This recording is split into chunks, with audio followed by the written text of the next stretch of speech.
ಸ್ವಾಗತ. ನಾನು ಸಂಗೀತ ರಂಗನಾಥ್. ಇವತ್ತು ನಾನೊಬ್ಬ ಸ್ಪೆಷಲ್ ಪರ್ಸನ್ ನಾನು ಮುಂದೆ ತರ್ತಾ ಇದ್ದೀನಿ. ಇವರಂತರ ಯೂತ್ಸ್ಗೆ ಇನ್ಸ್ಪಿರೇಷನ್ ಅಂತಾನೆ ಹೇಳ್ಬೋದು. ಪ್ರಾಥಮಿಕ ಸಹ ಶಿಕ್ಷಕರಾಗಿ ತಮ್ಮ ವೃತ್ತಿ ಜೀವನವನ್ನ ಆರಂಭಿಸಿ ಸಾಕ್ಷರತಾ ಇಲಾಖೆಯ ಉಪ ನಿರ್ದೇಶಕರಾಗಿ ನಿವೃತ್ತಿಯನ್ನ ಹೊಂದಿರುವಂತಹ ಎಂ.ಎ. ರೆಡ್ಡಿರವರು ಇವತ್ತು ನಮ್ಮ ಜೊತೆ ಇದ್ದಾರೆ. ಇವರ ಇಡೀ ವೃತ್ತಿ ಜೀವನ ಹೇಗಿತ್ತು, ಅದರ ಅನುಭವಗಳನ್ನ ಇವತ್ತು ನಮ್ಮ ಜೊತೆ ಹಂಚಿಕೊಳ್ತಿದ್ದಾರೆ. ಬನ್ನಿ ಅವರನ್ನ ಕಾರ್ಯಕ್ರಮಕ್ಕೆ ಬರಮಾಡ್ಕೊಳ್ಳೋಣ. ಸರ್ ನಮಸ್ತೆ. ನಮಸ್ಕಾರ ಮೇಡಮ್. ಕಾರ್ಯಕ್ರಮಕ್ಕೆ ಆತ್ಮೀಯವಾದಂತಹ ಸ್ವಾಗತ ಸರ್. ನಮಸ್ತೆ. ನಮ್ಮ ವೀಕ್ಷಕರಿಗೆ ನಿಮ್ಮ ಪರಿಚಯ ಸರ್. ಮೊದಲನೇದಾಗಿ ನಿಮ್ಮ ಹೆಸರು ಸರ್? ನಮ್ಮ ಹೆಸರು ಮುತ್ತರೆಡ್ಡಿ ಎ ರೆಡ್ಡೇರ. ಹುಟ್ಟಿದ್ದು ಸ್ಯಾಡ್ಲಗೇರಿ ತಾಲೂಕು ಕುಷ್ಟಗಿ ಜಿಲ್ಲೆ ಕೊಪ್ಪಳ. ಓಕೆ. ನಿಮ್ಮ ತಂದೆ ತಾಯಿ ಸರ್? ನಮ್ಮ ತಂದೆ ಹೆಸರು ಅಮರೆಡ್ಡಪ್ಪ, ತಾಯಿ ಹೆಸರು ಬಸಮ್ಮ ರೆಡ್ಡೇರ. ನಮ್ಮ ಪ್ರಾಥಮಿಕ ಶಿಕ್ಷಣವನ್ನು ನಮ್ಮ ಸ್ವಂತ ಗ್ರಾಮ ಸ್ಯಾಡ್ಲಗೇರಿಯಲ್ಲಿ ಮಾಡಲಾಯಿತು. ಮುಂದೆ ಹಿರಿಯ ಪ್ರಾಥಮಿಕ ಶಾಲೆಯನ್ನು ಸರ್ಕಾರಿ ಮಾದರಿ ಪ್ರಾಥಮಿಕ ಶಾಲೆ ಹನುಮನಾಳದಲ್ಲಿ, ನಂತರ ಹೈಸ್ಕೂಲ್ ಶಿಕ್ಷಣವನ್ನು ಗದಗಿನ KVSR ಶಾಲೆಯಲ್ಲಿ, ನಂತರ ಹುನಗುಂದದಲ್ಲಿ PUC ಮತ್ತು ಕರ್ನಾಟಕ ಕಾಲೇಜಿನಲ್ಲಿ ಡಿಗ್ರಿಯನ್ನು ಮತ್ತು ನಾಗಪುರ ವಿಶ್ವವಿದ್ಯಾನಿಲಯದಲ್ಲಿ MA ಪದವಿಯನ್ನು, ಅಣ್ಣಾಮಲೈ ವಿಶ್ವವಿದ್ಯಾನಿಲಯದಲ್ಲಿ B.Ed ಪದವಿಯನ್ನು, ಹೀಗೆ ನಮ್ಮ ವಿದ್ಯಾಭ್ಯಾಸವನ್ನು ಮಾಡಲಾಯಿತು ಮೇಡಮ್. ನಿಮ್ಮ ತಂದೆಯವರಿಗೆ ನೀವು ಎಷ್ಟು ಮಕ್ಕಳು ಸರ್? ನಿಮ್ಮ ತಂದೆ ತಾಯಿಗೆ ಎಷ್ಟು ಜನ ಮಕ್ಕಳಿದ್ರಿ? ನಮ್ಮ ತಂದೆ ತಾಯಿಗಳಿಗೆ ಒಟ್ಟು 9 ಜನ ಮಕ್ಕಳು. ಅದರಲ್ಲಿ 6 ಜನ ಮಹಿಳೆಯರು, 3 ಜನ ಪುರುಷರು. ಅದರಲ್ಲಿ 1ನೇ ಗಂಡು ಮಗ ನಾನೇ. 3 ಹೆಣ್ಣಿನಿಂದ ಒಂದು ಹುಡುಗ ಹುಟ್ಟಿದ್ದಕ್ಕೆ ಮುತ್ತಪ್ಪ ಮುತ್ತುರೆಡ್ಡಿ ಅಂತ ಹೆಸರನ್ನು ಇಟ್ಟಿದ್ದು ವಾಸ್ತವಿಕತೆ. ನಿಮಗೆ ಪ್ರಾಥಮಿಕ ಶಿಕ್ಷಕರಾಗಬೇಕು ಅನ್ನೋ ಆಸೆ ಚಿಕ್ಕಂದಿನಲ್ಲಿ ಇತ್ತ, ಅಥವಾ ನಾನು ಒಂದು ವೃತ್ತಿನ ಆರಂಭಿಸಬೇಕು ಅನ್ನೋ ವಿಚಾರಕ್ಕೋಸ್ಕರ ನಾನು ಶಿಕ್ಷಕರ ಮನೆಯಲ್ಲಿ ಹುಟ್ಟಿದಂಥ ವ್ಯಕ್ತಿ. ನಮ್ಮ ಚಿಕ್ಕಪ್ಪ ಮತ್ತು ನಮ್ಮ ಬೇರೆ ಇತರೆ ಅಕ್ಕಪಕ್ಕದ ಮನೆಯವರೆಲ್ಲರೂ ಶಿಕ್ಷಕರಾಗಿ ಕೆಲಸ ಮಾಡ್ತಾ ಇರೋದನ್ನು ನಾನು ಗಮನಿಸಿದೆ. ಮತ್ತು ಆ ಶಿಕ್ಷಕರುಗಳಿಗೆ ಅವರ ವಿದ್ಯಾರ್ಥಿಗಳು ತೋರಿಸುವಂಥ ಪ್ರೀತಿ ವಿಶ್ವಾಸ, ಅದನ್ನು ನೋಡಿ ನಾನು ಕೂಡ ಶಿಕ್ಷಕ ಆಗಬೇಕು ಅಂಥೇಳಿ ಒಂದು ಅವಕಾಶ ಸಿಗಲಿ ಅಂಥೇಳಿ ನಾನು ಓದ್ತಾ ಇದ್ದೆ. ಅದೊಂದು ಅವಕಾಶ ನನಗೆ ಸಿಕ್ತು. ನಿಮ್ಮ ಮೊದಲ ವೃತ್ತಿ ಜೀವನ ಪ್ರಾಥಮಿಕ ಸಹ ಶಿಕ್ಷಕರಾಗಿ ಆರಂಭವಾಯಿತು. ಎಷ್ಟನೇ ಇಸ್ವಿಲಿ ನೀವು ಪ್ರಾಥಮಿಕ ಸಹ ಶಿಕ್ಷಕರಾಗಿ ಮೊದಲು ಅಪಾಯಿಂಟ್ ಆಗಿದೆ ಸರ್? ನಾನು 1986ರಲ್ಲಿ ಪ್ರಾಥಮಿಕ ಶಾಲಾ ಶಿಕ್ಷಕರಾಗಿ ಕೆಲಸ ಮಾಡಿದ್ವಿ. ಅದಾದ ನಂತರ 91ರವರೆಗೆ ಕೆಲಸ ಮಾಡಿದ್ವಿ.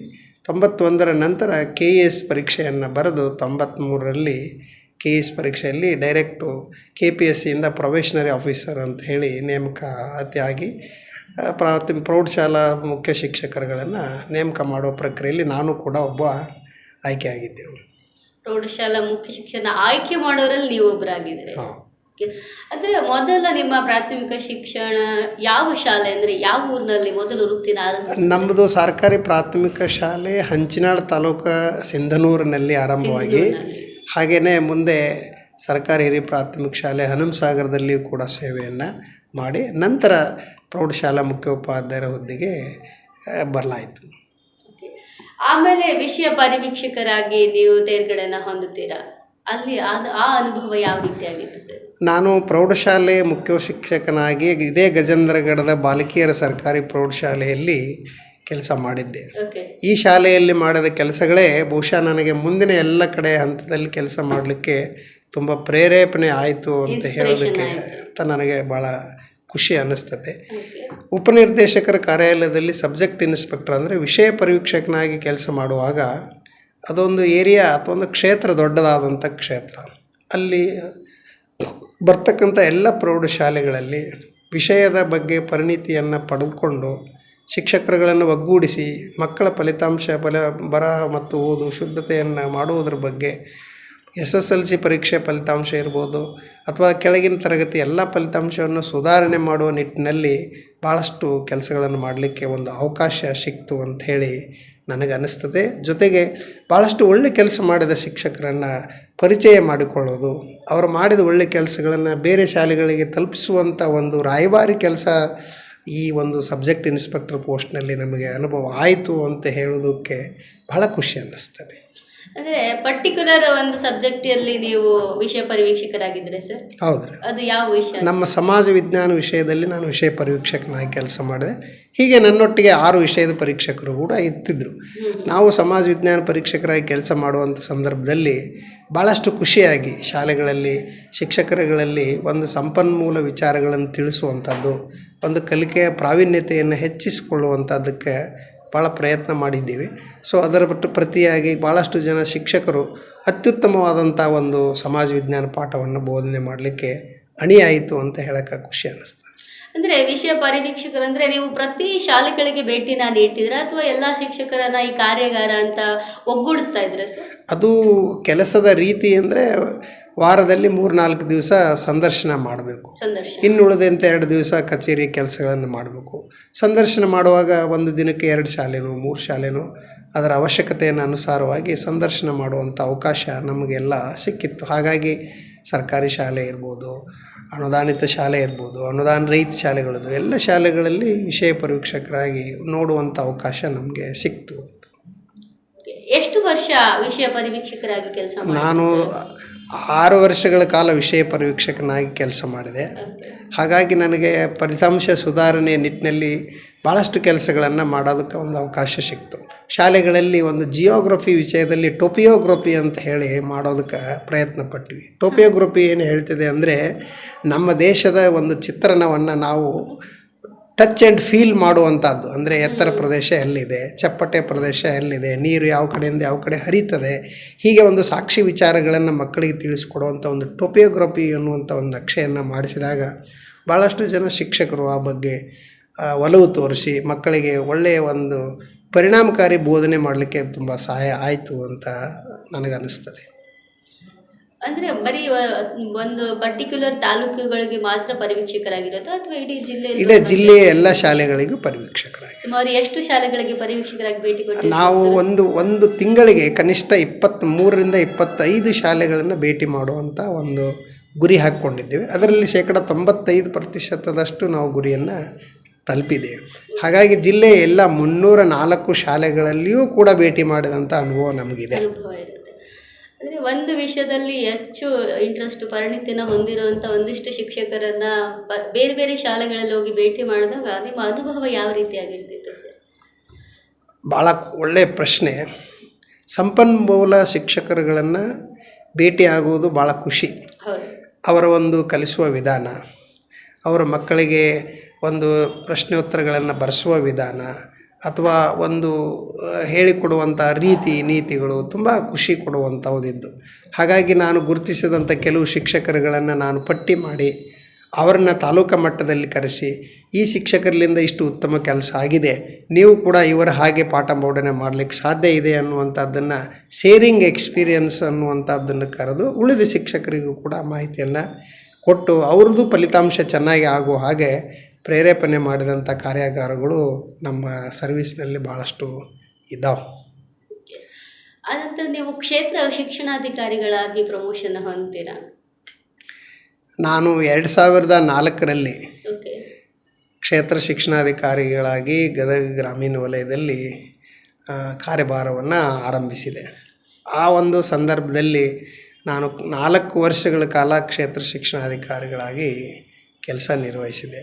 ಆ ಒಂದು ಅವಧಿಯಲ್ಲಿ ಶಾಲೆ ಬಿಟ್ಟಂಥ ಮಕ್ಕಳನ್ನು ಪುನಃ ಶಾಲೆಗೆ ಸೇರಿಸುವಂಥ ಒಂದು ಕೆಲಸವನ್ನು ಪ್ರಧಾನ ವಿಷಯವಾಗಿ ತೆಗೆದುಕೊಂಡ್ವಿ. ಶಾಲೆಯ ಮಕ್ಕಳಿಗೆ ಇರ್ತಕ್ಕಂಥ ಕೊಠಡಿಗಳ ವ್ಯವಸ್ಥೆಯನ್ನು ಮಾಡುವಂಥ ಪ್ರಯತ್ನಕ್ಕೆ ಸಫಲತೆಯನ್ನು ಕಂಡ್ವಿ. ಆಮೇಲೆ ಶಿಕ್ಷಕರಿಗೆ ವೃತ್ತಿ ಬುನಾದಿ ಕೆಲಸಗಳನ್ನು ಮಾಡಿ ಅವರ ಕೆಲಸ ಕಾರ್ಯಗಳು ಪರಿಣಾಮಕಾರಿ ಆಗೋ ಹಾಗೆ ಶಿಕ್ಷಕರುಗಳನ್ನು ಮೋಟಿವೇಶನ್ ಮಾಡುವಂಥ ಕೆಲಸಗಳನ್ನು ಮಾಡಿದ್ವಿ. ಹೀಗಾಗಿ ಏನು ಗದಗ ಗ್ರಾಮೀಣ ವಲಯದಲ್ಲಿ ಕೆಲಸ ಮಾಡುವಂಥ ತೃಪ್ತಿ ಬಹುಶಃ ನನಗೆ ಮುಂದಿನ ಎಲ್ಲ ಸರ್ವೀಸ್ಗಳಿಗೆ ಅದು ಇನ್ನೂ ಹೆಚ್ಚಿನ ಬುನಾದಿ ಆಯಿತು ಅಂತ. 1-2-3 ಶಾಲೆಗಳಲ್ಲಿ ಸ್ಥಳದ ಅವಕಾಶ ಇರಲಿಲ್ಲ. ಆ ಸ್ಥಳದ ಅವಕಾಶವನ್ನು ನಾವು ವಿಚಾರ ಮಾಡಿ ಶಾಲೆಗೆ ಮಂಜೂರಾದ ಕೊಠಡಿ ಕಟ್ಟಿಸ್ಬೇಕು ಅಂದರೆ ಸ್ಥಳ ಅವಕಾಶ ಕೊಡಬೇಕಾಗತ್ತೆ. ಸ್ಥಳ ಅವಕಾಶವನ್ನು ಗ್ರಾಮಸ್ಥರೇ ಕೊಡಬೇಕಾಗತ್ತೆ. ಅದು ಕಟ್ಟಿಸಿದೆ. ಅದಕ್ಕೆ ನಾನು ಸಾರ್ವಜನಿಕರನ್ನು ಸಂಪರ್ಕ ಮಾಡಿದ ಮೇಲೆ ತುಂಬ ಖುಷಿಯಿಂದ ನಮ್ಮ ನಮ್ಮ ಕಾಳಜಿಗೆ ಪೂರಕವಾಗಿ, ಮಕ್ಕಳ ಕಾಳಜಿಯನ್ನು ತೋರಿಸುವ ಪೂರಕವಾಗಿ ಸಾಕಷ್ಟು ಜನರನ್ನು ನಾನು ವಿನಂತಿ ಮಾಡಿದಾಗ ಭಾಳಷ್ಟು ಜನರು ಮುಂದೆ ಬಂದು ಒಂದು ಶಾಲೆಗೆ ಭೂಮಿಯನ್ನು ದಾನ ಮಾಡಿದರು. ನನ್ನ ಸೇವೆಯಲ್ಲಿ 30ಕ್ಕೂ ಹೆಚ್ಚು ಎಕರೆ ಭೂಮಿಯನ್ನು ಸರ್ಕಾರಕ್ಕೆ ದಾನ ರೂಪದಲ್ಲಿ ಆಸ್ತಿಯನ್ನು ಮಾಡಿದೆ. ಅದರಲ್ಲಿ ಗದಗ ತಾಲೂಕಿನಲ್ಲಿಯೇ ಸುಮಾರು 18ರಿಂದ 20 ಎಕರೆ ಜಮೀನನ್ನು ದಾನವನ್ನು ಮಾಡಿದ್ವಿ. ಹೀಗಾಗಿ ಕ್ಷೇತ್ರ ಶಿಕ್ಷಣಾಧಿಕಾರಿಗಳಾಗಿ ಅಲ್ಲದೆ ಸಮಾಜದ ಋಣ ತೀರಿಸುವಂಥ ಕೆಲಸದಲ್ಲಿ ಕೂಡ ನಾವು ಭಾಳ ಪ್ರಯತ್ನ ಮಾಡಿದ್ವಿ. ಅದಕ್ಕೆ ಸಹಕಾರ ಭಾಳ ಜನರದ್ದು ಇತ್ತು, ಅದರ ಮಾಧ್ಯಮ ಸ್ನೇಹಿತರದ್ದು ಇತ್ತು, ಜನಪ್ರತಿನಿಧಿಗಳದ್ದು ಇತ್ತು. ಎಲ್ಲರೂ ಅದನ್ನು ಪ್ರೇರೇಪಿಸಿದ್ದರಿಂದ ಅಂಥ ಒಂದು ಒಳ್ಳೆಯ ಕೆಲಸ ಮಾಡಲಿಕ್ಕೆ ತುಂಬ ಖುಷಿ ಅನ್ನಿಸ್ತು. ನಂತರ ಬಂದಂಥ ಸಂದರ್ಭದಲ್ಲಿ ಮಕ್ಕಳಿಗೆ ಪ್ರಾಥಮಿಕ ಶಿಕ್ಷಣ ರಾಷ್ಟ್ರದ ಭದ್ರ ಬುನಾದಿ. ಅದರ ಅನುಷ್ಠಾನವೇ ಮುಂದಿನ ಎಲ್ಲ ತರಗತಿಗಳ ಅನುಷ್ಠಾನಕ್ಕೆ ನಾಂದಿ ಆಗುತ್ತೆ. ಹೀಗಂತ ನಾವು ಗುರುತಿಸಿ ಬಲ್ಲ ಶಿಕ್ಷಕರುಗಳ ಕಡೆಯಿಂದ, ಅನುಭವಿ ಶಿಕ್ಷಕರ ಕಡೆಯಿಂದ, ಪೇರೆಂಟ್ಸ್ ಕಡೆಯಿಂದ, ಮಕ್ಕಳ ಕಡೆಯಿಂದ ಎಲ್ಲವನ್ನೂ ಪರಿಚಯಿಸಿ FLN ಅಂದರೆ ಫೌಂಡೇಶನ್ ಆಫ್ ಲಿಟರಸಿ ಮತ್ತು ನ್ಯೂಮರಸಿ, ಗಣಿತ ಮತ್ತು ಭಾಷೆಗಳ ಬಗ್ಗೆ ಸರಿಯಾದಂಥ ಮಾಹಿತಿ ಮಕ್ಕಳಿಗೆ ಗೊತ್ತಿದ್ದರೆ ತುಂಬ ಒಳ್ಳೆಯದಾಗುತ್ತೆ ಅಂತ ಹೇಳಿ ನಾವು ಅದನ್ನು ಶಿಕ್ಷಕರನ್ನು ಪ್ರೇರೇಪಿಸೋದಕ್ಕೋಸ್ಕರವಾಗಿ ಕನ್ನಡದ ಕಂಪು, ಗ್ರಾಮೀಣ ವಲಯದ ಇಂಪು ಅಂತ ಹೇಳಿ ಹೆಸರಿಟ್ಟು ಅವ್ರನ್ನ ಪ್ರೇರೇಪಿಸಿದೆ. ಗ್ರಾಮೀಣ ವಲಯ ಅಂದರೆ ನಮ್ಮ ವಲಯದ ಹೆಸರು ಬರಬೇಕು ಅನ್ನೋದು ಶಿಕ್ಷಕರ ಅಪೇಕ್ಷೆ ಇರ್ತದೆ. ಸೊ ಹಾಗಾಗಿ ಕನ್ನಡವನ್ನು ಸ್ಪಷ್ಟವಾಗಿ ಕಲಿಸಿದರೆ ಅದು ಕಂಪು ಸೂಸ್ತದೆ, ಗಣಿತ ಕನ್ನಡ ಸರಿಯಾಗಿ ಕಲಿಸಿದರೆ ಒಳ್ಳೆಯದಾಗುತ್ತೆ ಅಂತ ಹೇಳಿ ಅವ್ರನ್ನ ಪ್ರೇರೇಪಿಸಿ ಅವರು ಆ ಹೆಸರನ್ನು ಇಟ್ಕೊಂಡು ಇವತ್ತು ಕೂಡ ಕೆಲಸ ಮಾಡ್ತಾಯಿದ್ದಾರೆ ಶಿಕ್ಷಕರು. ನಿವೃತ್ತಿಯ ತನಕನೂ ಕೂಡ ಇದನ್ನು ನೋಡಿದಾಗ ತುಂಬ ಖುಷಿ ಅನ್ನಿಸ್ತು. ಹಾಗಾಗಿ ಅದನ್ನು FLNಕ್ಕೆ ನಾವು ಪರಿವರ್ತನೆ ಮಾಡಿ ಇದನ್ನು FLN ಅಂತ ಇಡೀ ಜಿಲ್ಲೆಯಾದ್ಯಂತ ಮಾಡಿರಿ ಅಂತ ವಿನಂತಿ ಮಾಡಿದಾಗ ಭಾಳಷ್ಟು ಜನ ಒಪ್ಕೊಂಡಿದ್ದಾರೆ. ಕ್ಷೇತ್ರ ಶಿಕ್ಷಣಾಧಿಕಾರಿಗಳಾಗಿ ಯಾವೆಲ್ಲ ಚಾಲೆಂಜಸ್ ನಿಮ್ಮ ಮುಂದೆ ಇದ್ದವು ಸರ್?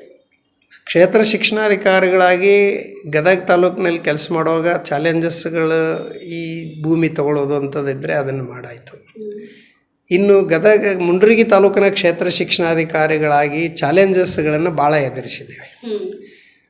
ಮುಂಡ್ರಿಗಿ ತಾಲೂಕು ನಮ್ಮ ಜಿಲ್ಲೆಯಲ್ಲಿ ಶೈಕ್ಷಣಿಕವಾಗಿ ಹಿಂದುಳಿದ ತಾಲೂಕು. ಆ ತಾಲೂಕಿನಲ್ಲಿ ಶಿಕ್ಷಕರ ಕೊರತೆಯನ್ನು ಮೊದಲನೇದಾಗಿ ನಾವು ಕಂಡಿದ್ದೆವು. ಎಲ್ಲಿ? ಮುಂಡ್ರಿಗಿಲ್ಲಿ. ಆ ಶಿಕ್ಷಕರ ಕೊರತೆಯನ್ನು ನಾವು ಕಂಡಂಥ ಸಂದರ್ಭದಲ್ಲಿ ಬಹುವರ್ಗ ಬೋಧನೆಯನ್ನು ಕೂಡ ಮಾಡಿಸಿ ಜನಪ್ರೀತಿಯನ್ನು ಗಳಿಸುವಂಥ ಪ್ರಸಂಗಗಳು ನಮಗೆ ಬಂದಿದ್ದು. ಹೀಗಾಗಿ ಶಿಕ್ಷಕರುಗಳನ್ನು ಹೊಂದಾಣಿಕೆ ಮಾಡುವಂಥದ್ದು ಮೊದಲನೇ ಸವಾಲಾಗಿದ್ದರೆ, ಶಾಲೆಗಳು ಸೋರುತ್ತಿರುವ ಶಾಲೆಗಳನ್ನು ಅದನ್ನು ಸರಿಪಡಿಸಬೇಕು ಅನ್ನುವುದು ನಮಗೆ ಎರಡನೇ ಸವಾಲಾಗಿತ್ತು. ಹಾಗಾಗಿ ನಾವು ಅಂಥವೆಲ್ಲವುಗಳನ್ನು ತಾಲೂಕಾ ಪಂಚಾಯತ್, ಜಿಲ್ಲಾ ಪಂಚಾಯತ್, ಸರ್ಕಾರದಿಂದ ಒಂದು 10 ಹಲವಾರು ಪ್ರಸ್ತಾವನೆಗಳನ್ನು ಸಲ್ಲಿಸಿ ಅವುಗಳನ್ನೆಲ್ಲವನ್ನೂ ಕೂಡ ಸರಿಪಡಿಸಿಕೊಳ್ಳೋ ಪ್ರಯತ್ನವನ್ನು 90% ಪ್ರಯತ್ನವನ್ನು ಮಾಡಿದ್ದೆ. ಅದು ಸಫಲತೆಯನ್ನು ಕೂಡ ನಾವು ಕಂಡಿದ್ದೇವೆ. ಹಾಗಾಗಿ ಅಲ್ಲಿರುವಂಥ ಚಾಲೆಂಜಸ್ಗಳನ್ನು ನಾವು ನೋಡಿ ಇನ್ನೂ ಹೆಚ್ಚು ಕಲಿಯುವಂಥ ಅವಕಾಶ ಇದರಲ್ಲಿದೆ ಅಂತ ಹೇಳಿ ನಾವು ಮಾಡಿದ್ವಿ. ಅದನ್ನೆಲ್ಲನೂ ಕೂಡ ನಾವು ನಿಭಾಯಿಸಿದ್ದೇವೆ. ಈಗ ರಾಜ್ಯದ ಒಂದು ಬಹುಮುಖ್ಯ ಸಮಸ್ಯೆ ಅದೇನೆಂದರೆ, ಇತ್ತೀಚೆಗೆ ಸರ್ಕಾರಿ ಶಾಲೆಗಳ ಕಟ್ಟಡಗಳು ಕುಸಿದು ಬೀಳುವಂತಹ ಘಟನೆಗಳು ಅಲ್ಲಲ್ಲಿ ನಡೀತಾ ಇದ್ದಾವೆ. ಅಂದರೆ ಇಡೀ ಶಿಕ್ಷಣ ಇಲಾಖೆಗೆ ಅನುದಾನಗಳು ಬರ್ತಾ ಇಲ್ವಾ ಹಾಗಾದರೆ ಅಂತ. ಯಾಕಂದರೆ ಈಗ ಕಳೆದ ವಾರದಲ್ಲಿ ನಾನು ಒಂದಷ್ಟು ಸುದ್ದಿಗಳನ್ನು ಮಾಡಿದೆ. ಅದರಲ್ಲಿ ಅತಿ ಹೆಚ್ಚು ಮಾಡಿದಂಥ ಸುದ್ದಿಗಳು ಸೋರುತ್ತಿರುವ ಕನ್ನಡ ಶಾಲೆಗಳ ಮಳೆ ನೀರಿನಲ್ಲಿ ಕೂತು ಪಾಠ ಕೇಳುವಂತಹ ಮಕ್ಕಳು, ಗುಡ್ಡ ಕುಸಿತು, ಶಾಲೆ ಕುಸಿತು, ಮಕ್ಕಳು ಪ್ರಾಣಾಪಾಯದಿಂದ ಪಾರಾದು, ಈ ಥರದ್ದೇ ವಾರದ 6 ದಿನಗಳಲ್ಲಿ ನಾನು ಸುದ್ದಿಗಳನ್ನು ಮಾಡಿದೆ. ಹಾಗಾದರೆ ಇದು ನಾನು ನಿಮಗೆ ಗುಡ್ ಟೈಮ್ ಅಂದ್ಕೊಳ್ತೀನಿ. ಯಾಕಂದರೆ ಒಬ್ಬ ಡೈರೆಕ್ಟರ್ ಆಗಿ ನೀವು ಇಲ್ಲಿ ಕೂತ್ಕೊಂಡಿದ್ದೀರಾ ಶಿಕ್ಷಣ ಇಲಾಖೆ ಒಳಗೆ. ನಮ್ಗೆ ಇನ್ನೊಂದಿಷ್ಟು ಮಾಹಿತಿ ಇದ್ರ ಬಗ್ಗೆ ತಿಳ್ಕೊಳ್ಬೇಕು ಅಂತ ವೈಯಕ್ತಿಕವಾಗಿ ನಾನು ಕೇಳ್ಕೊಳ್ತಾ ಇದ್ದೀನಿ. ಅಂದರೆ ಶಿಕ್ಷಣ ಇಲಾಖೆಗೆ ಫಂಡ್ಸ್ಗಳು ಬರ್ತಾ ಇಲ್ವಾ ಹಾಗಾದರೆ ಸರ್? ಇಲ್ಲ, ಫಂಡ್ಸ್ಗಳು ತಪ್ಪದೇ ಬರ್ತಾ ಇದ್ದಾವೆ. ಫಂಡ್ಸ್ಗಳು ಬರೋದಕ್ಕೆ ಬೇರೆ ಬೇರೆ ರೀತಿಗಳು ಇದ್ದಾವೆ. ಒಂದು ತಾಲೂಕಾ ಪಂಚಾಯತ್ ಅಂತಿದೆ, 2 ಜಿಲ್ಲಾ ಪಂಚಾಯತ್ ಅಂತಿದೆ, 3 ಕರ್ನಾಟಕ ಸರ್ಕಾರ ಕೂಡ ಕೊಡ್ತದೆ. ಅಲ್ಲದೆ ಮತ್ತು ಕೆಲವರು CSR ಫಂಡ್ಸ್ನಲ್ಲಿ ಕೊಡಲು ಕೂಡ ಕೆಲವರು ಮುಂದೆ ಬಂದಂಥ ಪ್ರಸಂಗಗಳು ಇದ್ದಾವೆ. ಹಾಗಾಗಿ ನಾವು ಪ್ಲ್ಯಾನ್ ಮಾಡಬೇಕಾದಂಥವರ ಜಾಣ್ಮೆ ಇಲ್ಲಿ ಹೆಚ್ಚಾಗಿ ಕಂಡುಬರಬೇಕು. ಇವತ್ತು ತಾಲೂಕಾ ಪಂಚಾಯಿತಿಯಲ್ಲಿ ಶಾಲೆಗಳನ್ನು ಆಯ್ಕೆ ಮಾಡಿದ್ದು ಮತ್ತು ಜಿಲ್ಲಾ ಪಂಚಾಯತಿ ಇವುಗಳನ್ನು ನಾವು ಇಡಿಯಾಗಿ ತಿಳಿದುಕೊಂಡು ಯಾವ್ಯಾವ ಶಾಲೆಗೆ ಆದ್ಯತೆಯನ್ನು ಕೊಡಬೇಕು ಅನ್ನುವಂಥದ್ದು ಕೆಲವು ಕೊರತೆಗಳು ಕಂಡು ಬಂದಿರ್ತಾವೆ. ಆ ಆದ್ಯತೆಯನ್ನು ಸರಿಪಡಿಸಿಕೊಂಡ್ರೆ ಯಾವುದೇ ತೊಂದರೆಗಳು ಆಗುವುದಿಲ್ಲ. ಅದಕ್ಕೆ ಆ ಆದ್ಯತೆಗಳನ್ನು ಹೆಚ್ಚು ಕಡಿಮೆ ಯಾರು ಮಾಡಿರ್ತಾರೆ ಅಲ್ಲಿ ವ್ಯತ್ಯಾಸ ಆಗಿದ್ದಿರಬಹುದು. ಬಟ್ ನಮ್ಮ ಸೇವೆಯುದ್ದಕ್ಕೂ ಅವುಗಳಿಗೆ ಅವಕಾಶ ಕೊಡದೆ ಪ್ರಥಮವಾಗಿ ಅವುಗಳನ್ನು ಪಡೆದುಕೊಂಡು ಅವುಗಳನ್ನು ಸಾಕ್ಷಿ ರೂಪದಲ್ಲಿ ನೋಡಿದಾಗ ಇದಕ್ಕೆ ಆದ್ಯತೆ 1 ಮಾಡಬೇಕು, ಇದಕ್ಕೆ 2 ಮಾಡಬೇಕು, ಇದಕ್ಕೆ 3 ಮಾಡಬೇಕು ಅನ್ನುವಂಥದ್ದನ್ನು ನಮ್ಮ ಜಾಣ್ಮೆಯಿಂದ ನಾವು ಮಾಡಿದಾಗ ಆ ಪ್ರಕರಣಗಳು ನಮ್ಮ ಜಿಲ್ಲೆಯಲ್ಲಿ ಕಂಡು ಬರಲಿಲ್ಲ. ಕಾರಣ ಏನು ಅಂದರೆ ಆದ್ಯತೆ ಮಾಡುವಂಥದ್ದು. ಈಗ ಸ್ವಲ್ಪ ಮಟ್ಟಿಗೆ ಸೋರ್ತದೆ ಅಂತ ಹೇಳುವುದು ಏನಿದೆ, ಗೋಡೆ ತೇವಾಗಿದೆ, ಅದು ಸೋರುವಂಥ ಕೆಲಸನೇ. ಆದರೆ ಜಾಸ್ತಿ ಪ್ರಮಾಣದಲ್ಲಿ ಆಗ್ತಾ ಇರೋದನ್ನು ಪ್ರಥಮ ಆದ್ಯತೆಯನ್ನು ಮಾಡಬೇಕು ಅನ್ನುವಂಥದ್ದು ಸಾಮಾಜಿಕ ಕಳಕಳಿ. ಅದನ್ನು ನಾವು ಮಾಡಿದಾಗ ಒಂದು ಒಳ್ಳೆಯ ವ್ಯವಸ್ಥೆಯನ್ನು ಮಾಡಿದ್ವಿ. ಗದಗ ಜಿಲ್ಲೆಯಲ್ಲಿ ಈ ಕೆಲಸವನ್ನು ಭಾಳ ಚೆನ್ನಾಗಿ ಮಾಡಿಸಿಕೊಟ್ಟಿದ್ವಿ ನಾವು. ಹಾಗಾಗಿ ಇವು ಕೆಲಸಗಳು ಈಗಲೂ ಕೆಲವೊಂದಿಷ್ಟು ಇನ್ನೊಂದಿಷ್ಟು ನಡೀತಾ ಇದ್ದಾವೆ, ಬೇಗನೆ ಮುಗೀತವೆ. ಅದು ಸಮಸ್ಯೆ ಆಗಲಿಲ್ಲ ಅಂತ ನನ್ನ ಒಂದು ಅನಿಸಿಕೆ. ಈಗ ಬೇರೆ ಬೇರೆ ಜಿಲ್ಲೆಯಲ್ಲೂ ಕೂಡ ಅವರು ಆದ್ಯತೆಯ ರೂಪದಲ್ಲಿ ಶಾಲೆಗಳ ಅದನ್ನ ನೀಟಾಗಿ ಮಾಡಿದ್ರೆ ಅದು ಎಲ್ಲ ಶಾಲೆಗಳು ಕೂಡ ಒಂದು ವ್ಯವಸ್ಥಿತ ರೀತಿಯಲ್ಲಿ ಬರುತ್ತೆ ಅನ್ನೋದು ನಿಮ್ಮ ಅಭಿಪ್ರಾಯ? ಬೆಸ್ಟ್, ಒಳ್ಳೆಯದು ಮೇಡಮ್. ಯೋಜನೆ ಮಾಡುವಂಥದ್ದು ಏನಿದೆ, ನಮಗೆ ಫಂಡ್ ಸ್ಕೇರ್ಸಿಟಿ ಅಂತ ಇದ್ದರೂ ಕೂಡ ಅದನ್ನು ನಾವು ಗಮನದಲ್ಲಿ ಇಟ್ಕೊಂಡು ಆದ್ಯತೆ ವಲಯ ಅಂತ ಆದ್ಯತೆ ಅನ್ನೋದನ್ನು ಮಾಡಿದಾಗ ಖಂಡಿತ ನಾವು ಯಶಸ್ವಿ ಆಗ್ತಾಯಿದ್ದೀವಿ. ಅದು ಹೀಗೆ ಒಂದು ಆದ್ಯತೆ ಮಾಡುವಂಥ ಜಾಣ್ಮೆ ಅಧಿಕಾರಿಗಳಲ್ಲಿ ಬಂದರೆ ಸೂಕ್ತ ಅನ್ನೋದು ನನ್ನ ಅಭಿಪ್ರಾಯ. ಎಷ್ಟು ವರ್ಷ ಕ್ಷೇತ್ರ ಶಿಕ್ಷಣಾಧಿಕಾರಿಗಳಾಗಿದ್ದರು? ನಾನು ಸುಮಾರು 12 ವರ್ಷ ಕ್ಷೇತ್ರ ಶಿಕ್ಷಣಾಧಿಕಾರಿಗಳಾಗಿ ಕೆಲಸ ಮಾಡಿದ್ದೀನಿ. 4 ವರ್ಷ ಪ್ರಾಜೆಕ್ಟ್ ಆಫೀಸರ್ ಆಗಿ ಕೆಲಸ ಮಾಡಿದ್ದೀನಿ. 1 ವರ್ಷ ಹಿರಿಯ ಉಪನ್ಯಾಸಕನಾಗಿ ಕೆಲಸ ಮಾಡಿದ್ದೀನಿ. ಹೀಗೆ ಕೆಲಸ ಮಾಡಿದ ನಂತರ ನನಗೆ ಪ್ರಮೋಷನ್ ಬಂದ ನಂತರ ರಾಯಚೂರಿನ ಜಿಲ್ಲಾ ಶಿಕ್ಷಣ ಮತ್ತು ತರಬೇತಿ ಸಂಸ್ಥೆಯ ಪ್ರಾಂಶುಪಾಲರಾಗಿ ಉಪನಿರ್ದೇಶಕ ಅಭಿವೃದ್ಧಿಯಾಗಿ ಕೆಲಸ ಮಾಡಿದೆ. ನಂತರದಲ್ಲಿ ಕೊಪ್ಪಳ ಜಿಲ್ಲೆಯ ಉಪನಿರ್ದೇಶಕನಾಗಿ ಕೆಲಸ ಮಾಡಿದೆ. ನಂತರ ಕೊನೆಯ ಸರ್ವೀಸ್ನಲ್ಲಿ ಗದಗ ಜಿಲ್ಲೆಯ ಉಪನಿರ್ದೇಶಕನಾಗಿ 31/7/2024 ಸೇವೆಯಿಂದ ನಿವೃತ್ತಿಯನ್ನು ಸಂತೃಪ್ತಿಯಿಂದ ಎಲ್ಲ ಶಿಕ್ಷಕರ ಪ್ರೀತಿ, ಜನರ ಪ್ರೀತಿ ಮತ್ತು ಮಕ್ಕಳಿಗೆ ನಾನು ಮಾಡಿದ ಸೇವೆ ನನ್ನ ಮಟ್ಟಿಗೆ ಸಾರ್ಥಕ ಇದೆ ಅನ್ನುವಂಥದ್ದನ್ನು ಅಂದ್ಕೊಂಡು ಸಂತೋಷದಿಂದ ನಿವೃತ್ತಿಯನ್ನು ಆಗಿದ್ದೇನೆ. ಒಟ್ಟಾರೆಯಾಗಿ ಇಡೀ ಶಿಕ್ಷಣ ಕ್ಷೇತ್ರದಲ್ಲಿ ಎಷ್ಟು ವರ್ಷ ನಿಮ್ಮ ಸೇವೆ ಸರ್ ಹಾಗಾದರೆ? ಎಲ್ಲದನ್ನೂ ಸೇರಿಸಿ ಪ್ರಾಥಮಿಕ ಹಾಗೂ ಅಧಿಕಾರಿಗಳ ಸೇವೆಯನ್ನು ಸೇರಿಸಿ 38 ವರ್ಷಗಳ ಕಾಲ ಸೇವೆಯನ್ನು ಮಾಡಿದೆ. 38 ವರ್ಷಗಳ ಕಾಲ ಸೇವೆಯನ್ನು ಮಾಡುವಾಗ ಶಿಕ್ಷಕರ ಪ್ರೀತಿ, ಜನರ ಪ್ರೀತಿ, ಸ್ನೇಹಿತರ ಪ್ರೀತಿ, ಮಾಧ್ಯಮದವರ ಪ್ರೀತಿ, ನಮಗೆಲ್ಲರ ಪ್ರೀತಿಯನ್ನು ಕೂಡ ಗಳಿಸುವಂಥ ಒಂದು ಅವಕಾಶ ನಾವು ನಮ್ಮ ವರ್ತನೆಯಿಂದ ಪಡೆದುಕೊಂಡಿದ್ದೇವೆ. ಹಾಗಾಗಿ ಅವರೆಲ್ಲರೂ ನಮಗೆ ಭಾಳ ಸಹಕಾರ ಮಾಡಿದ್ದಾರೆ. ನನಗೆ ಅವ್ರಿಗೆಲ್ಲರಿಗೂ ನಾನು ಕೂಡ ಈ ಸಂದರ್ಭದಲ್ಲಿ ಅಭಿನಂದಿಸ್ತಾ ಇದ್ದೀನಿ. ಓಕೆ, ಈ ಸಾಕ್ಷರತಾ ಇಲಾಖೆಯಲ್ಲಿ ಇದ್ರಿ ಅಂತ ಹೇಳಿದ್ರೆ, ಈ ಸಾಕ್ಷರತೆ ಯಾವ ನಿಟ್ಟಿನಲ್ಲಿ ಸಾಗ್ತಾ ಇದೆ ಸರ್? ಇವಾಗ ನೋಡ್ಬೋದು ಇತ್ತೀಚೆಗೆ ಹಳ್ಳಿಗಳಲ್ಲಿ ವಯಸ್ಕರಿಗೂ ಕೂಡ ಸಾಕ್ಷರತೆ ಅನ್ನೋ ವಿಚಾರದಲ್ಲಿ ಹೊಸದಾಗಿ ಪ್ರಾರಂಭ ಮಾಡ್ತಿದ್ದಾರೆ. ಮತ್ತೆ ಇಲ್ಲ, ಈಗಾಗಲೇ ಅವರಿಗೆ ಬಾಳಿಗೆ ಬೆಳಕು ಅನ್ನುವಂಥ ಒಂದು ಕಾರ್ಯಕ್ರಮ ಇದೆ. ಓಕೆ, ಬಾಳಿಗೆ ಬೆಳಕು ಅನ್ನೋ ಕಾರ್ಯಕ್ರಮ ಅವೆಲ್ಲವುಗಳನ್ನು ಮುಂದುವರಿಸಿಕೊಂಡು ಅಲ್ಲಿ ನಮ್ಮ ಶಿಕ್ಷಕರು ಕೂಡ ಅದರ ಒಂದು ರೂವಾರಿಗಳು ಆಗಿರ್ತಾರೆ, ಮುಖ್ಯೋಪಾಧ್ಯಾಯರು. ಅವರಿಗೆ ಒಂದು ಪಾಠ ಬೋಧನೆಯನ್ನು ಮಾಡುವಂಥ ಕೆಲಸಗಳನ್ನು ಮಾಡ್ತಾರೆ. ಮಾಡುವಂಥದ್ದಲ್ಲಿ ಪ್ರೇರಕರು ಕೂಡ ಇರ್ತಾರೆ, ಅವರು ಕೂಡ ಮಾಡ್ತಾರೆ. ಬಟ್ ಒಂದಿನಲ್ಲಿ ನಮ್ಮ ಶಿಕ್ಷಕರುಗಳ ಮಕ್ಕಳಿಗೆ ನಾನು ಒಂದು ಸಲಹೆ ಮಾಡಿದ್ದೆ. 9ನೇ ತರಗತಿ ಓದ್ತಾ ಇರುವಂಥ ಮಕ್ಕಳು, ಅವರ ಪಾಲಕರುಗಳು ಯಾರು ಅನಕ್ಷರಸ್ಥರಿದ್ದಾರೋ ಅವರಿಗೆ ಪಾಠವನ್ನು ಮಾಡಿಸಿದರೆ ಆ ಮಕ್ಕಳಿಗೆ ನಾವು ಬಹುಮಾನವನ್ನು ಕೂಡ ಕೊಟ್ಟಿದ್ದೇವೆ. ತಾವು ತಮ್ಮ ಮಕ್ಕಳಿಗೆ ತಮ್ಮ ಮನೆಯಲ್ಲೇ ಇದ್ದುಕೊಂಡು ಪಾಠ ಮಾಡುವುದು, ಅವರಿಗೆ ಅಕ್ಷರ ಅಭ್ಯಾಸವನ್ನು ಮಾಡಿಸುವುದು, ಮಗ್ಗಿಗಳನ್ನು ಹೇಳಿಕೊಡುವುದು, ಅಂಕಿಗಳನ್ನು ಪರಿಚಯಿಸುವುದು, ಈ ಕೆಲಸವನ್ನು ನಾವು ಮಾಡಿದರೆ ಭಾಳ ಉಪಕಾರ ಆಗುತ್ತೆ.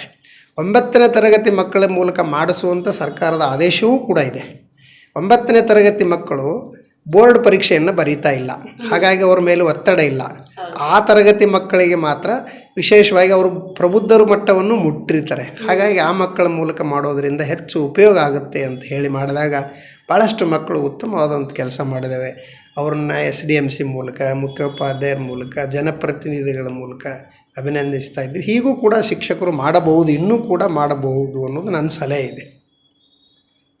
ಒಟ್ಟಾರೆಯಾಗಿ ಇಡೀ ಶಿಕ್ಷಣ ಒಂದು ವರ್ಗದಲ್ಲಿ ಪ್ರಾಥಮಿಕ ಹಂತದಿಂದ ಹಿಡ್ಕೊಂಡು ಎಲ್ಲ ಮಜಲುಗಳನ್ನು ವಿವಿಧ 8 ರೀತಿಯ ಹುದ್ದೆಗಳನ್ನು ಅಲಂಕಾರ ಮಾಡಿದ್ರೆ, ಇಡೀ ನಿಮ್ಮ ವೃತ್ತಿ ಜೀವನದ ಬಗ್ಗೆ ಏನು ಹೇಳಕ್ಕೆ ಇಷ್ಟಪಡ್ತೀರಾ ಸರ್? ಮೊದಲು ನಾವು ವೃತ್ತಿಯನ್ನು ಪ್ರೀತಿಸಬೇಕು. ನಾವು ವೃತ್ತಿಯನ್ನು ಪ್ರೀತಿಸಿ ಕೆಲವು ಕಾರ್ಯ ಕೈಂಕರ್ಯಗಳನ್ನು ಸರಿಯಾಗಿ ಮಾಡಬೇಕು. ಮಾಡಿದ ಕೆಲಸ ಕಾರ್ಯಗಳು ಇನ್ನೊಬ್ಬರಿಗೆ ಮಾದರಿಯಾಗುವಂತಿದ್ದರೆ ನಾವು ಹೇಳಿದ ವಿಚಾರಗಳನ್ನು ಅವರು ಕೂಡ ಆಲಿಸ್ತಾರೆ ಮತ್ತು ಅದನ್ನು ಅನುಪಾಲನೆ ಮಾಡಲಿಕ್ಕೆ ಸಾಧ್ಯ ಆಗ್ತತಿ. ಹಾಗಾಗಿ ನಾವು ಸಾರ್ವಜನಿಕರ ಸೇವಕರು ಅನ್ನುವುದನ್ನು ಅಧಿಕಾರಿಗಳು ಯಾವತ್ತೂ ಮರೆಯಬಾರದು ಅನ್ನೋದು ನನ್ನ ವಿನಂತಿ. ಹಾಗಾಗಿ ನಮ್ಮ ಸೇವೆ, ನಾವು ಸಾರ್ವಜನಿಕವಾಗಿ ಮಾಡಿದಂಥ ಸೇವೆ ತುಂಬ ಶ್ಲಾಘನೀಯಾಗಿರಬೇಕು. ಆವಾಗಲೇ ಸಾರ್ವಜನಿಕರು ನಮ್ಮನ್ನು ಪ್ರೀತಿ ವಿಶ್ವಾಸದಿಂದ ಮಾತಾಡಿಸ್ತಾರೆ. ನಮಗೆ ಅಧಿಕಾರಿಗಳು ಹೀಗಿದ್ದರೆ ಒಳ್ಳೆಯದು ಅನ್ನುವಂಥ ಒಂದು ಅಭಿಪ್ರಾಯವನ್ನು ಸರ್ಟಿಫಿಕೇಟ್ ಕೂಡ ಕೊಡುವಂಥದ್ದು ಇರ್ತಾರೆ. ಅಂದರೆ ಅವರು ಅಷ್ಟು ನಮ್ಮನ್ನು ಪ್ರೀತಿಸ್ತಾರೆ. ಹೀಗೆ ನಾವು ಸಾರ್ವಜನಿಕ ಸೇವಕರಾಗಿರುವುದರಿಂದ ಸಾರ್ವಜನಿಕರ ಯಾವುದೇ ಒಂದು ಪತ್ರ ಬರಲಿ, ಮಾತು ಬರಲಿ, ಅವರಿಂದ ಅದನ್ನು ತಿಳಿದುಕೊಂಡು ಅವರಿಗೆ ಅನುಕೂಲ ಮಾಡುವಂಥ ಕೆಲಸವನ್ನು ಮಾಡಿದರೆ ನಾವೆಲ್ಲ ಜನಮನ್ನಣೆಯಲ್ಲಿ ಖಂಡಿತ ನೆನಪು ಉಳಿತಾ ಇದ್ವಿ ಅನ್ನುವಂಥದ್ದನ್ನು ಹೇಳೋಕ್ಕೆ ಇಷ್ಟಪಡ್ತೀನಿ. ಅದಕ್ಕೆ ಎಲ್ಲ ಅಧಿಕಾರಿ ಮಿತ್ರರು ಇಂಥ ಒಂದು ಸಮಸ್ಯೆಯನ್ನು ತಂದಾಗ ನಾವು ಪ್ರಥಮಾದ್ಯತೆಯ ಮೇರೆಗೆ ಅವರ ಸಮಸ್ಯೆಗಳನ್ನು ಆಲಿಸಿ ಅವರಿಗೆ ಅನುಕೂಲ ಮಾಡುವಂಥ ವ್ಯವಸ್ಥೆಯಲ್ಲಿ ನಾವಿದ್ದೇವೆ, ಅದನ್ನು ಮಾಡಬೇಕು ಅನ್ನುವಂಥದ್ದನ್ನು ಮಾಡಿದರೆ ಬಹುಶಃ ಅವರ ಜೀವನ ಸಾರ್ಥಕ ಆಗ್ತದೆ. ನನಗಂತೂ ಈ ವಿಷಯದಲ್ಲಿ ನನ್ನ ಕಚೇರಿಗೆ ಬಂದವ್ರನ್ನೆಲ್ಲರನ್ನೂ ಮಾತಾಡಿಸ್ತಿದ್ದೆ. ನಾನು ಏನಪ್ಪ ಯಾತಕ್ಕೆ ಬಂದಿರಿ ಯಜಮಾನ್ರೆ ಅಂತ ಕೇಳಿದ್ರೆ, ಇಲ್ಲ ಸರ್ ನಾನು ಇಂಥದ್ದು ಒಂದು ಕೆಲಸಕ್ಕೆ ಬಂದಿದ್ದೆ, ನನಗೆ ಇಂಥದ್ದೊಂದು ಆಫೀಸ್ ಸಿಗಲಿಲ್ಲ, ಅಥವಾ ನನಗೆ ನಮ್ಮ ಮಗ ಇಂಥದ್ದೊಂದು ಶಾಲೆಗೆ ಹೋಗಲಿಲ್ಲ, ನಾನು ಇಂಥವೆಲ್ಲ ಕೆಲವು ಪ್ರಶ್ನೆಗಳನ್ನು ಕೇಳಿದರೆ ಮಾತ್ರ ಹೇಳ್ತಿದ್ರು. ಅಷ್ಟೊಂದು ಮುಗ್ಧವಾದ ಜನರು ನಮ್ಮಲ್ಲಿ ಇನ್ನೂ ಇದ್ದಾರೆ. ಸೊ ಅವ್ರನ್ನ ಕೇಳಿದಾಗ ನಾವು ಸಮಸ್ಯೆಗಳು ಅರ್ಥ ಮಾಡಿ ಅವ್ರಿಗೆ ಸಹಾಯ ಮಾಡಿದರೆ ಅವರು ನಮಗೆ ಭಾಳ ತುಂಬ ಉಪಕಾರದ ಮಾತುಗಳನ್ನು ಹೇಳಿ ನಮಸ್ಕಾರ ಮಾಡಿ ಹೋದುವಂಥ ಉದಾಹರಣೆಗಳು ನಮ್ಮ ಹತ್ರ ಇದ್ದಾವೆ. ಹೀಗೆ ಸಾರ್ವಜನಿಕರ ಸೇವಕರಾಗಿ ಕೆಲಸ ಮಾಡುವಾಗ ನಾವು ಒಂದು ಕಣ್ಣನ್ನು ಒಂದು ಪಕ್ಷ ನಾವು ಅವ್ರ ಬಗ್ಗೆ ಭಾಳಷ್ಟು ಪ್ರೀತಿ ವಿಶ್ವಾಸ ತೋರಬೇಕು ಅನ್ನೋದು ನನ್ನ ಒಂದು ವಿನಂತಿ ಅದ. ಓಕೆ ಸರ್, ಥ್ಯಾಂಕ್ ಯು ತಮ್ಮೆಲ್ಲ ಮಾಹಿತಿಗಾಗಿ. Thank you madam. ತಾವು ನನ್ನನ್ನು ಇಲ್ಲಿವರೆಗೂ ಕರೆದು NKS TV 4ದವರು ನಮ್ಮ ಸೇವೆಯನ್ನು ಗುರುತಿಸಿ ನಮ್ಮೆಲ್ಲ ಶಿಕ್ಷಕ ಮಿತ್ರರಿಗೆ ಭಾಳಷ್ಟು ಒಂದು ಒಳ್ಳೆಯ ಸಂದೇಶವನ್ನು ಕೊಡೋ ಪ್ರಯತ್ನವನ್ನು ಮಾಡಿದ್ರಿ. ಪ್ರಾಥಮಿಕ ಶಿಕ್ಷಣದಲ್ಲಿ ಇನ್ನೂ ಚೆನ್ನಾಗಿ ಮಕ್ಕಳು ಕಲಿಬೇಕು ಅನ್ನುವಂಥದ್ದು ಸಾರ್ವಜನಿಕರ ಕೂಗಿದೆ. ಸೊ ಅದಕ್ಕೆ ಸಂಬಂಧಿಸಿದಂತೆ ನನ್ನ ಸರ್ವೀಸಿನ ಕೊನೆಯ 2 ತಿಂಗಳಲ್ಲಿ ಎಲ್ಲ ತಾಲೂಕಾ ಕೇಂದ್ರಗಳಿಗೆ ಪ್ರಾಥಮಿಕ ಪ್ರೌಢ ಸರ್ಕಾರಿ ಅನುದಾನ ರಹಿತ ಎಲ್ಲ ಶಿಕ್ಷಕರನ್ನು ಒಂದೇ ವೇದಿಕೆಗೆ ಕರೆದು ಸಂವಿಧಾನದ ಆಶಯಗಳನ್ನು ನಾವೆಲ್ಲ ಈಡೇರಿಸಬೇಕಾಗ್ತದೆ. ಮಕ್ಕಳು ಚಿಕ್ಕವರಿರುವಾಗಲೇ ಒಂದು ಭಾಷೆಯ ರೀತಿ ನೀತಿಗಳನ್ನು ತಿಳಿಯಬೇಕಾಗ್ತದೆ, ಅಕ್ಷರ ಅಂಕಿಗಳನ್ನು ತಿಳಿಯಬೇಕಾಗ್ತದೆ. ಅಂದ್ರೆ ಮಾತ್ರ ಅವರು ಹೆಚ್ಚಿನ ತರಗತಿ ಓದಲಿಕ್ಕೆ ಸಮರ್ಥರಾಗ್ತಾರೆ ಅನ್ನುವಂಥ ಮಾತನ್ನು ಎಲ್ಲ ಶಿಕ್ಷಕರನ್ನು ಸೇರಿಸಿ ಒಂದು ಪ್ರೇರಣಾ ಕಾರ್ಯಾಗಾರವನ್ನು ಕೂಡ ಮಾಡಿದ್ವಿ. ಅದರಿಂದ ಶಿಕ್ಷಕರೆಲ್ಲರೂ ಸಮಯಕ್ಕೆ ಸರಿಯಾಗಿ ಶಾಲೆಗೆ ಹೋಗೋದು, ಮಕ್ಕಳ ಬಗ್ಗೆ ವಿಶೇಷವಾದ ಕಾಳಜಿಯನ್ನು ತೋರಿಸೋದು, ಶಾಲೆಯಲ್ಲಿ ಶಿಕ್ಷಕರ ಬಗ್ಗೆ ಅಪಸ್ವರಗಳು ಬರದಂತೆ ನೋಡಿಕೊಳ್ಳುವಂಥ ವಿಷಯಗಳ ಬಗ್ಗೆ ಎಲ್ಲ 6,000 ಶಿಕ್ಷಕರುಗಳನ್ನು ಕೂಡ ಸಂಪರ್ಕ ಮಾಡಿದೆ. ಅದೊಂದು ಹೆಮ್ಮೆ ಸಂತೃಪ್ತಿ ನಮಗಿದೆ. ಮತ್ತು ಈ ವರ್ಷದ SSLC ಪರೀಕ್ಷೆಯಲ್ಲಿ ನಮ್ಮ ಗದಗ ಜಿಲ್ಲೆ ಫಲಿತಾಂಶ 26ನೇ ಸ್ಥಾನದಲ್ಲಿ ಇರುವುದನ್ನು ಕೂಡ ಎಲ್ಲ ಶಿಕ್ಷಕರ ಪ್ರೀತಿ ವಿಶ್ವಾಸದಿಂದ ಕಂಟಿನ್ಯೂಯಸ್ ಸೂಪರ್ವೈಸನ್ಸ್ದಿಂದ 17ನೇ ಸ್ಥಾನಕ್ಕೆ ತಂದು ಅವ್ರನ್ನ ಇಂಥ ಒಂದು ಎಲ್ಲ ವ್ಯವಸ್ಥೆಯಲ್ಲಿ ವೆಬ್ ಕಾಸ್ಟಿಂಗ್ ಸಿಸ್ಟಮ್ ಇರ್ಬೋದು, ಇನ್ನೊಂದು ಎಲ್ಲದರಲ್ಲಿಯೂ ಕೂಡ ನಮ್ಮ ಮಕ್ಕಳನ್ನು ಒಂದು ಆತ್ಮಸ್ಥೈರ್ಯವನ್ನು ತುಂಬಿ, ಶಿಕ್ಷಕರಲ್ಲಿ ಆತ್ಮಸ್ಥೈರ್ಯವನ್ನು ತುಂಬಿ ಉತ್ತಮ ಗುಣಮಟ್ಟದ ಫಲಿತಾಂಶ ಪಡೆಯಲಿಕ್ಕೆ ಪ್ರಯತ್ನ ಮಾಡಿದೆ. ಇದು ಒಂದು ನಮ್ಮ ಕೊನೆಯ ಸರ್ವೀಸ್ನಲ್ಲಿ ತುಂಬ ಸಂತೋಷಕರ ಮಾಡುವಂಥ ಸಂಗತಿ ಅಂತ ಹೇಳೋದಕ್ಕೆ ಸಂತೋಷ ಅನ್ನಿಸ್ತದೆ. ನಮ್ಮನ್ನು ಕರೆದು ಇಲ್ಲಿಗೆ ಅವಕಾಶ ಮಾಡಿದ್ದಕ್ಕೆ ನಿಮಗೂ ಕೂಡ ಅಭಿನಂದನೆಗಳು. ದೊಡ್ಡದಲ್ಲ ವೀಕ್ಷಕರೇ, ಇಷ್ಟೊತ್ತು ನಾವು ತಮ್ಮ ವೃತ್ತಿ ಜೀವನದ ಎಲ್ಲ ಅನುಭವಗಳನ್ನ ನಮ್ಮ ಜೊತೆ ಹಂಚಿಕೊಂಡ್ರು. ಶಿಕ್ಷಕರು ಯಾವ ರೀತಿ ಆಗಿರಬೇಕು, ಶಿಕ್ಷಕರ ಆದ್ಯತೆ ಯಾವ ರೀತಿ ಆಗಿರಬೇಕು ಅಂತ ಪ್ರಾಥಮಿಕ ಶಿಕ್ಷಕರಾಗಿ ತಮ್ಮ ವೃತ್ತಿ ಜೀವನವನ್ನು ಆರಂಭಿಸಿ ಶಿಕ್ಷಣ ಇಲಾಖೆಯ ವಿವಿಧ ಮಜಲುಗಳನ್ನು ದಾಟಿ ವಿವಿಧ ಹಂತಗಳಲ್ಲಿ ವಿಶೇಷ ರೀತಿಯಾದಂತಹ ಅನುಭವಗಳನ್ನು ಪಡೆದು ಇಡೀ ಜಿಲ್ಲೆಯಲ್ಲಿರುವಂತಹ ಶಿಕ್ಷಕರಿಗೆ ಮಾದರಿಯಾಗಿ ಶಾಲಾ ಶಿಕ್ಷಣ ಮತ್ತು ಸಾಕ್ಷರತಾ ಇಲಾಖೆಯ ಉಪನಿರ್ದೇಶಕರಾಗಿ ಇದೀಗ ನಿವೃತ್ತಿಯನ್ನು ಹೊಂದಿದ್ದಾರೆ. ತಮ್ಮ ನಿವೃತ್ತಿ ಜೀವನ ಸುಖಮಯವಾಗಿರಲಿ, ನೀವು ನೀಡಿದಂತಹ ಶಿಕ್ಷಣ ಮಕ್ಕಳಿಗೆ ಇನ್ನಷ್ಟು ಪ್ರೇರೇಪಣೆಯನ್ನು ನೀಡಲಿ ಅಂತ ನಮ್ಮ NKS TV4 ನ ಆಶಯ ಕೂಡ ಆಗಿದೆ. ನಿರಂತರ ಸುದ್ದಿಗಳಿಗಾಗಿ ನೋಡ್ತಾ ಇರಿ NKS TV4, ಇದು ನಿರಂತರ ಕಾರ್ಯಪಡೆ.